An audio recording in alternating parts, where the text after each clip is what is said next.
అందరికీ నమస్కారం అండి. ఆంధ్రప్రదేశ్ రాష్ట్ర ప్రభుత్వ ఉద్యోగులకు కీలక ఆదేశాలు జారీ చేసిన ప్రభుత్వ తాజా ఆదేశాలకు సంబంధించి ఈ వీడియోలో వీటన్నిటి గురించి పూర్తి వివరాలు అయితే తెలుసుకుందామండి. ముందుగా వీడియోని సపోర్ట్ చేసే వారందరూ కూడా వీడియోను లైక్ చేసి మీ తోటి ఉద్యోగ మిత్రులకు వీడియోని అయితే షేర్ చేయండి.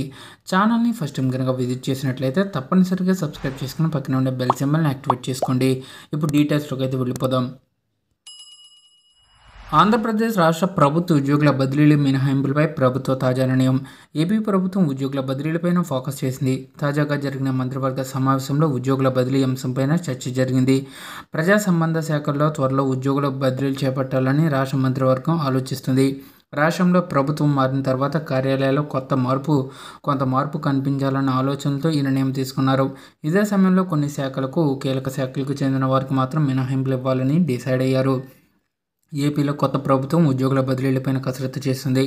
తాజా మంత్రివర్గ సమావేశంలో జరిగిన చర్చ మేరకు గ్రామ వార్డు సచివాలయాల సిబ్బంది, పంచాయతీ కార్యదర్శులు, గ్రామ రెవెన్యూ సిబ్బంది, వివిధ శాఖల్లో ఇంజనీరింగ్ సిబ్బంది, పోలీసులు ఇలా ప్రజలతో నిత్యం సంబంధాలు ఉండే శాఖల్లోని ఉద్యోగుల బదిలీలు చేపట్టాలని నిర్ణయం తీసుకున్నారు.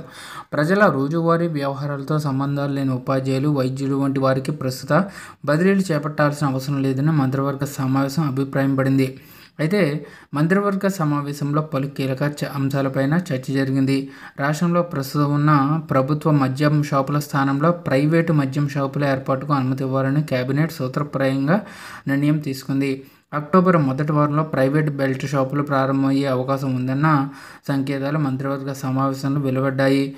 ఎమ్మెల్యేలు, మంత్రులు తమ నియోజకవర్గాల్లో నియంతృత్వ వైఖరిని ప్రదర్శించవద్దని చంద్రబాబు స్పష్టం చేశారు.